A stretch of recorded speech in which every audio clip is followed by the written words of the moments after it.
Hello students, biology.com में आप सबका स्वागत है।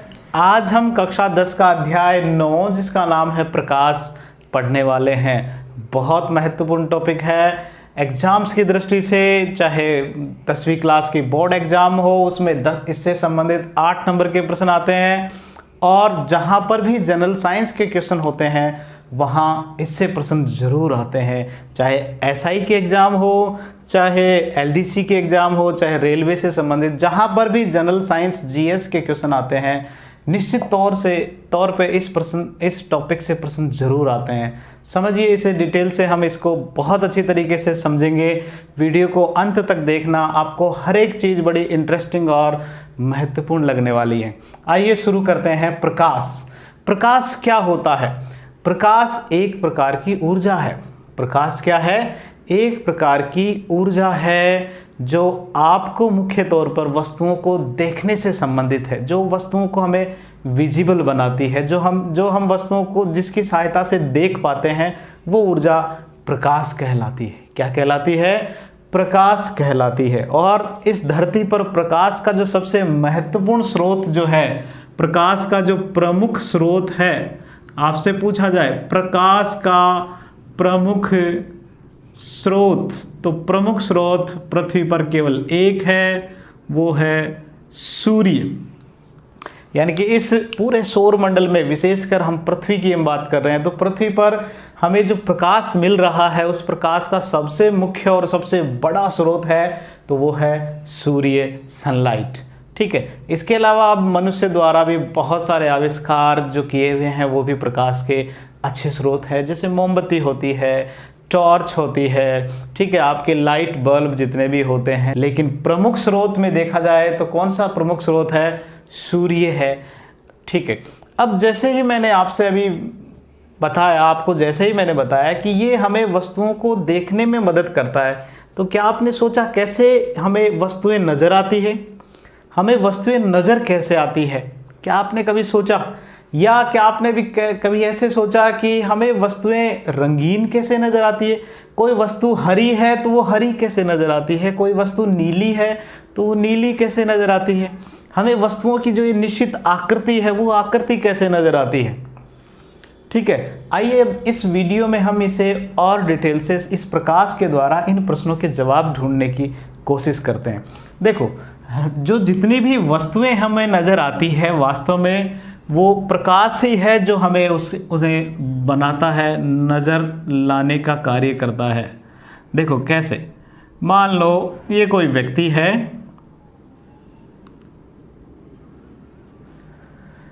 और सूर्य का प्रकाश यहाँ, मान लो मैं खड़ा हूँ, मैं इसे देख रहा हूँ, ये मेरी आँख है।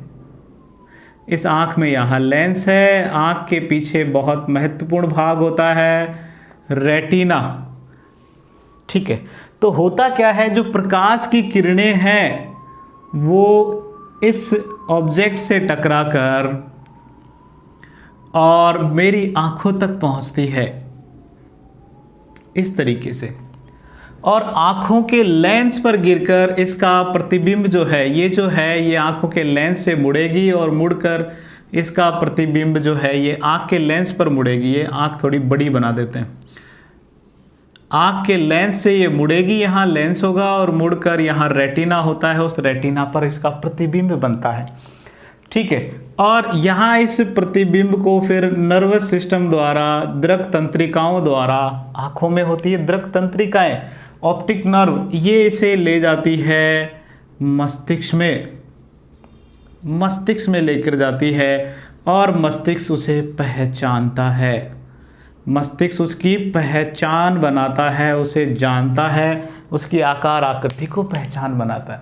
तो इस तरह हमें वस्तुएं नज़र आती है। नज़र आने में मेन फैक्टर कौन है? यहाँ सबसे मुख्य कारक कौन है? प्रकाश।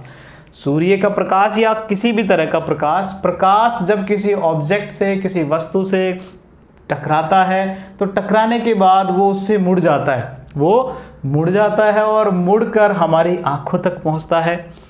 आँखों में होता है रेटिना। इस रेटिना में विशेष तरह की कोशिकाएं होती है, जिसमें सबसे मेन है शंकु कोशिकाएं, शंकु या cons.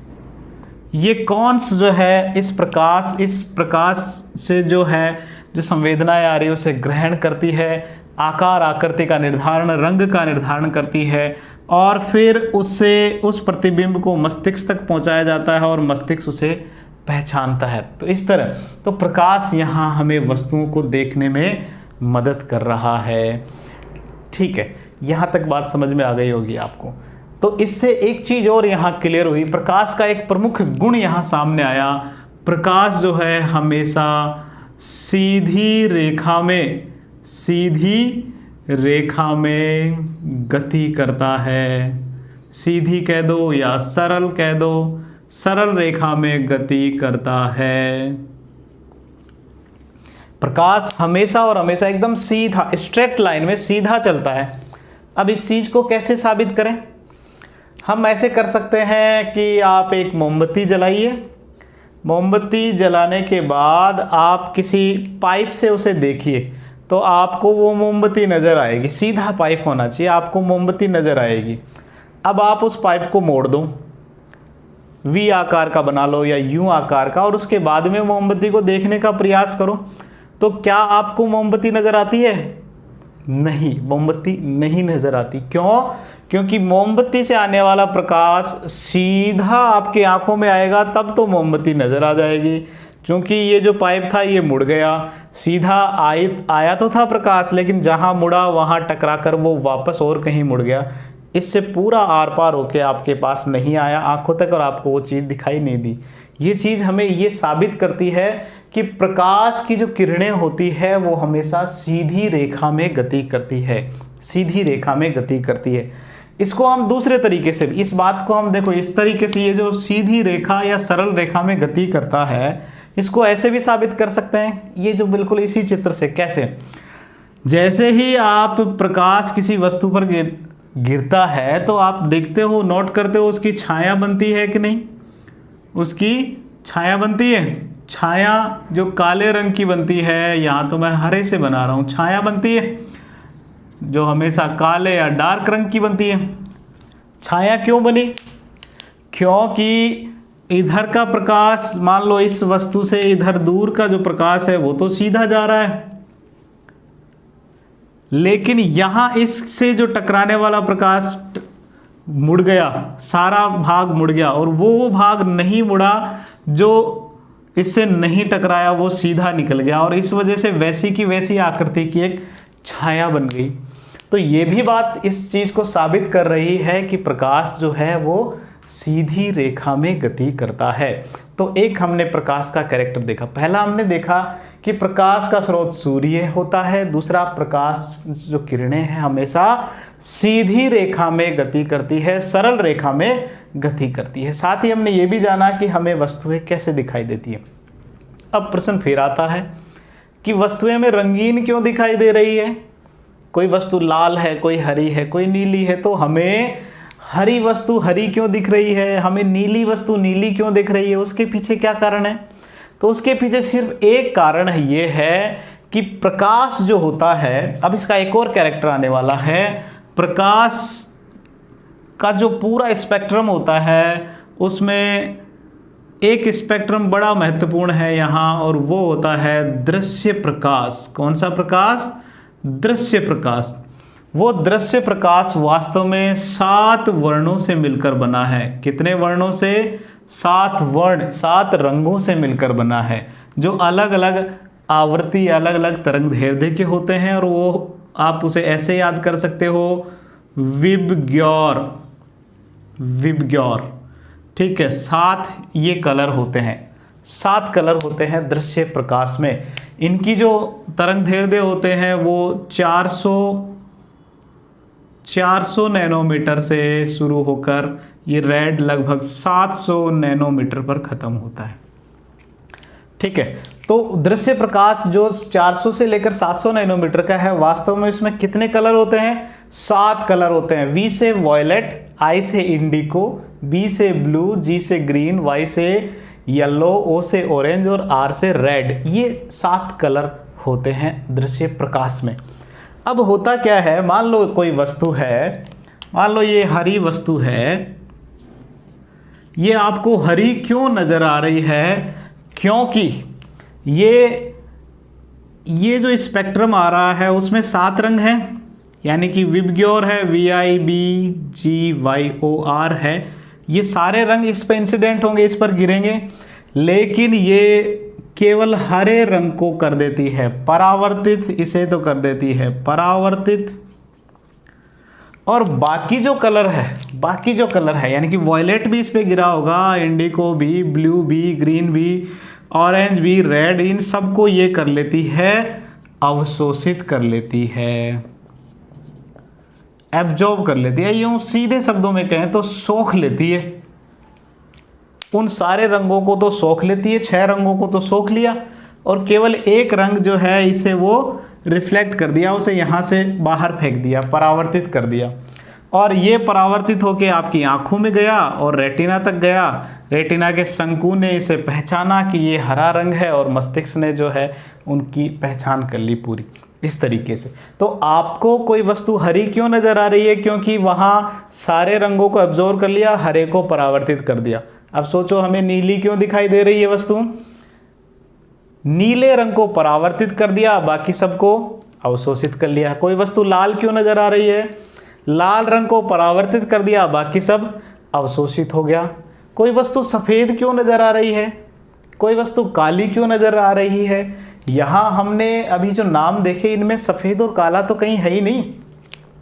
Violet, indigo, blue, green, yellow, orange, red, यहाँ ब्लैक और वाइट कहीं नहीं है। तो फिर वस्तुएं काली क्यों नज़र आ रही है? वस्तुएं सफ़ेद क्यों नज़र आ रही है? ये भी आपके जहन में प्रश्न आया होगा। देखो इसके पीछे भी कारण है। उसका कारण सिर्फ इतना सा है, छोटा सा है, कि कोई वस्तु आपको सफ़ेद तब नज़र आएगी जब वो सभी वर्णों को परावर्तित कर दे। यानी ये जो विबग्योर है, उस विबग्योर के जितने भी वर्ण हैं उन सभी वर्णों को परावर्तित, सभी वर्णों को जब परावर्तित करेंगे तो वो रंग होगा सफ़ेद। कैसा होगा? सफ़ेद। यानी कि ये जो 7 के 7 वर्ण थे, ठीक है, इस विबग्योर के, वो सारे के सारे उस वस्तु से टकराए और सारे के सारे मुड़ गए, परावर्तित हो गए, आपकी आंखों तक आ गए। तो ऐसे में वो वस्तु हमें सफ़ेद नज़र आएगी। ठीक है।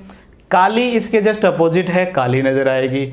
यानी कि उसने पूरा का पूरा प्रकाश अवशोषित कर लिया, पूरा का पूरा प्रकाश अवशोषित कर लिया, 7 के 7 वर्ण अवशोषित कर लिए, तो वो वस्तु हमें नज़र आएगी कैसी? काली नज़र आएगी। कैसी नज़र आएगी? काली नज़र आएगी। तो रंगों के पीछे का ये जो खेल है आपको समझ में आ गया होगा। कोई वस्तु आपको रंगीन क्यों नज़र आ रही है? क्योंकि उस रंग को उसने क्या कर दिया? परावर्तित कर दिया। कोई सफ़ेद क्यों नज़र आ रही है? क्योंकि उसने सभी वर्णों को परावर्तित कर दिया।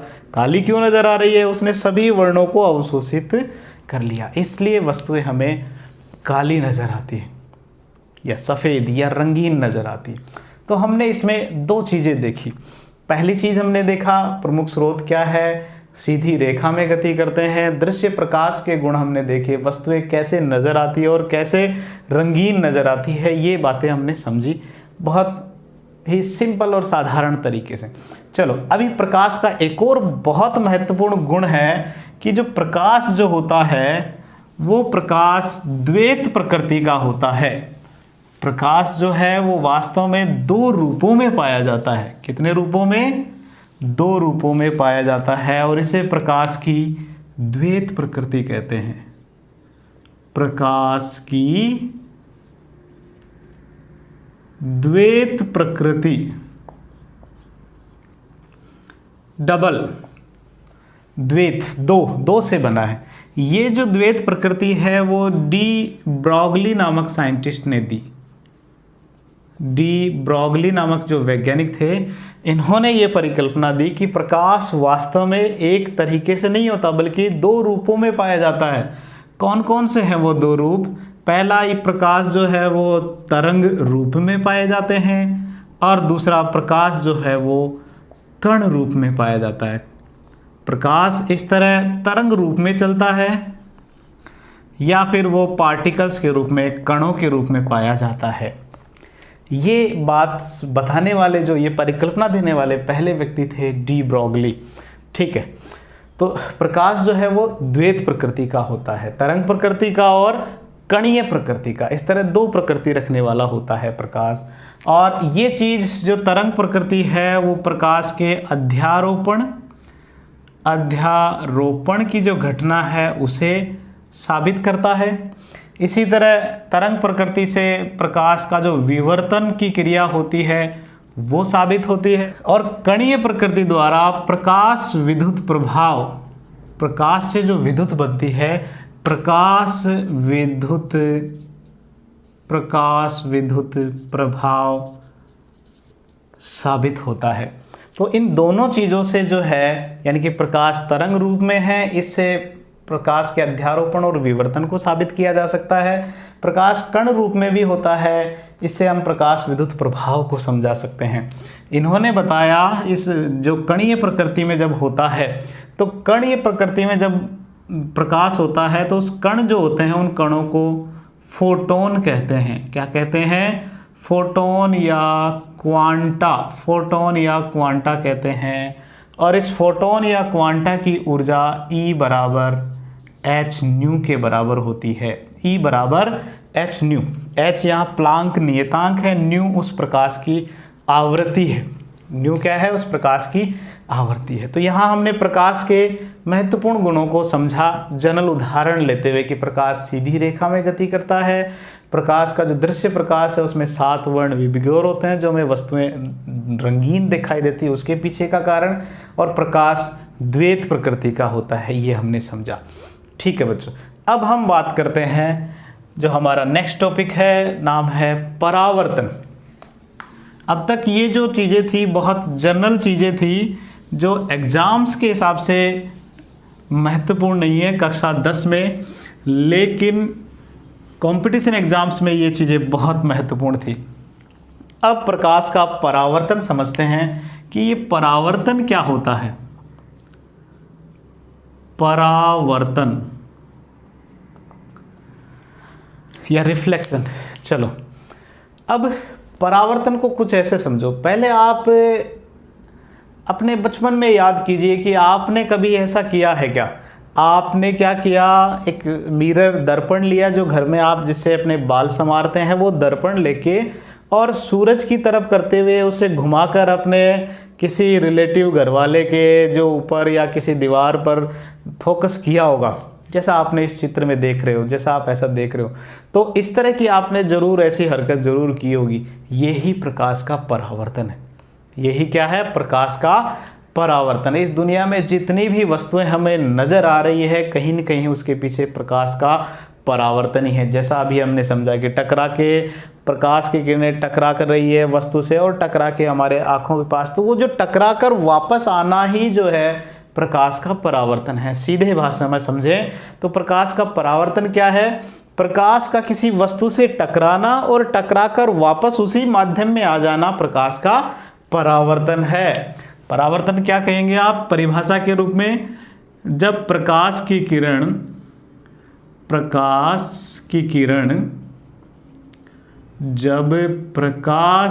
किरण किसी एक माध्यम में गति करती हुई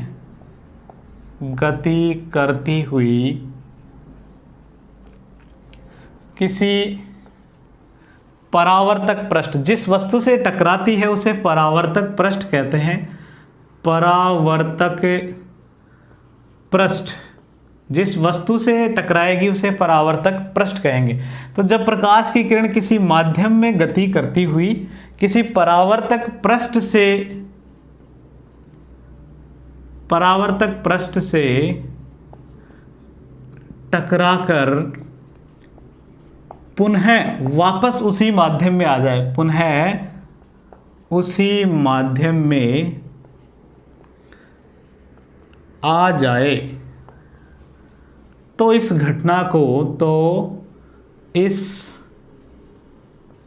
को ये जो प्रकाश की ये जो घटना हो रही है, इस घटना को परावर्तन कहते हैं। परावर्तन कहते हैं। सिंपल है। जब कोई प्रकाश की किरण किसी एक माध्यम में आ रही है, जैसे इस बोर्ड को आप एक बोर्ड को एक वस्तु समझ लीजिए, और यहाँ ये दूसरा माध्यम है हवा। यहाँ से प्रकाश की किरण, जैसे अभी मैंने बल्ब जला रखे हैं, वो प्रकाश की किरण यहाँ आ रही है इससे टकरा के, और टकरा के इसी माध्यम में वापस आ गई। हवा से चली थी, इस ठोस वस्तु से टकराई और पुनः हवा में आ गई। तो किसी वस्तु से टकराकर पुनः उसी माध्यम में लौट जाना परावर्तन कहलाता है। ठीक है, प्रकाश की किरणों का किसी वस्तु से टकराना है और जिस माध्यम से आई थी वापस उसी माध्यम में चला जाना परावर्तन कहलाता है। क्या कहलाता है? परावर्तन कहलाता है। ठीक है, अब जो परावर्तन होता है वो दो प्रकार का होता है। परावर्तन जो होता है वो दो प्रकार का होता है। एक होता है नियमित परावर्तन होता है, और एक होता है विसरित। एक होता है नियमित परावर्तन और दूसरा होता है विसरित परावर्तन। ये तो है रेगुलर, नियमित होता है रेगुलर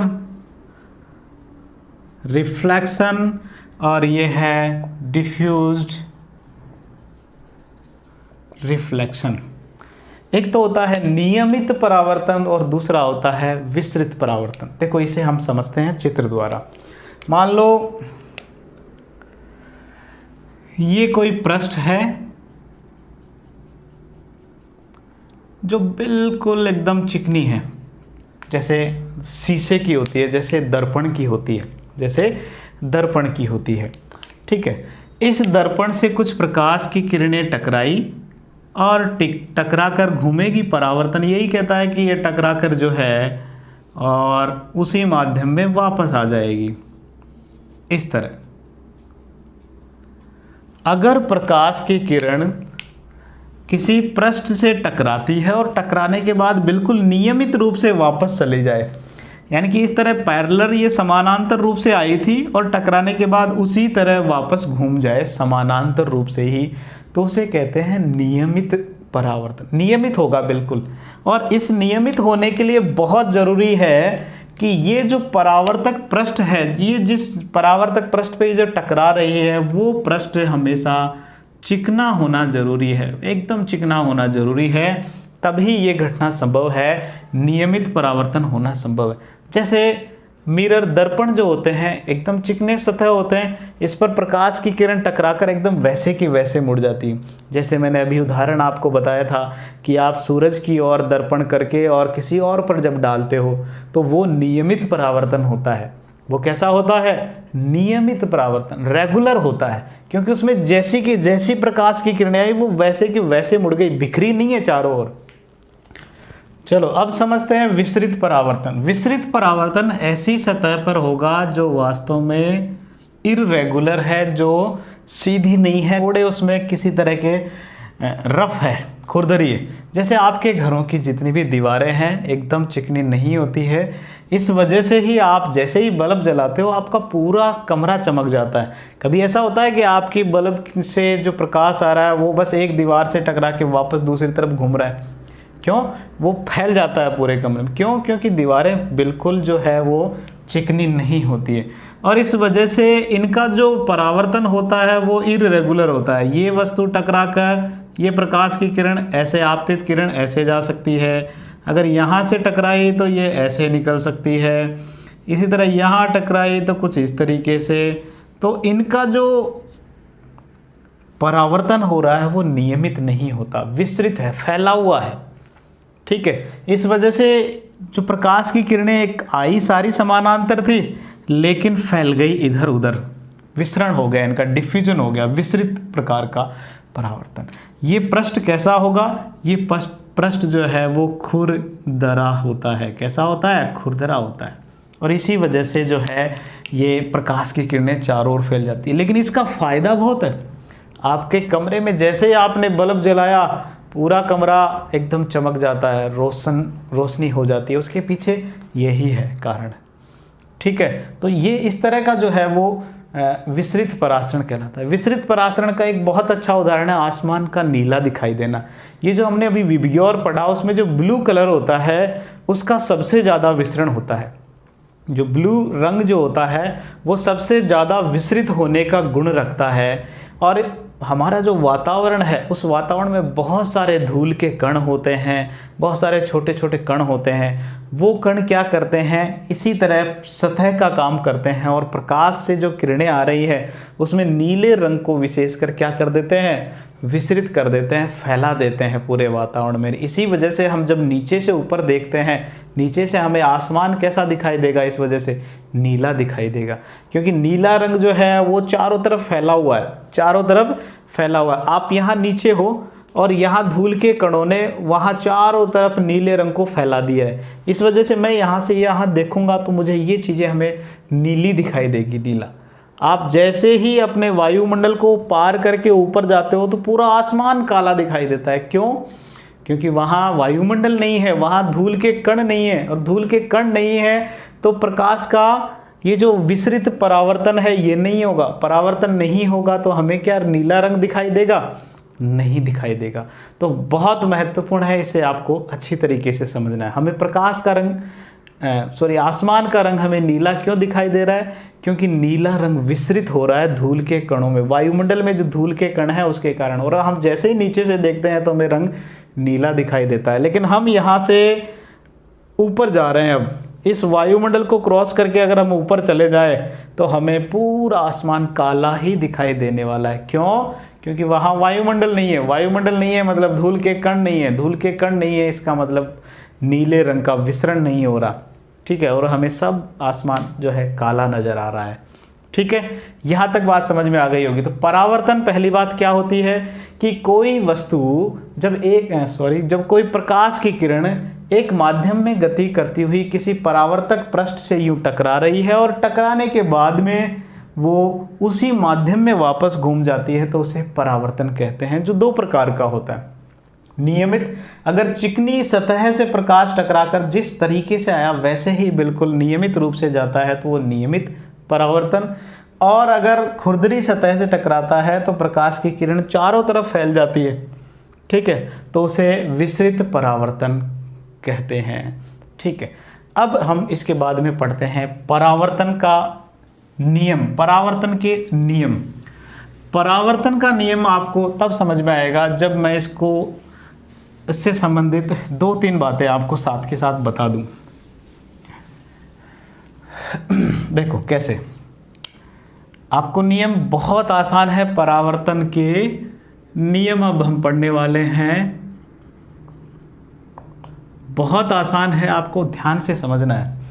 ये मैंने एक परावर्तक पृष्ठ बनाई जहाँ से प्रकाश की किरणें टकराने वाली हैं। अभी मैं केवल एक प्रकाश की किरण बना रहा हूँ, ध्यान रखना। और प्रकाश को हम सीधी रेखा में एक लाइन के रूप में दर्शाते हैं।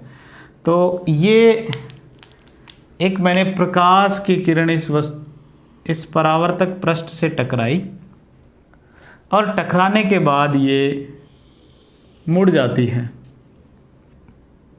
ठीक है। अभी हमने क्या बताया कि जो प्रकाश की किरण जो परावर्तक पृष्ठ से टकराती है उस किरण को जो आ रही है उसे आपतित किरण,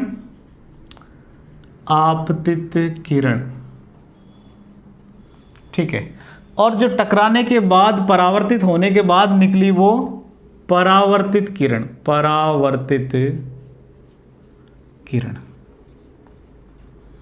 ठीक है।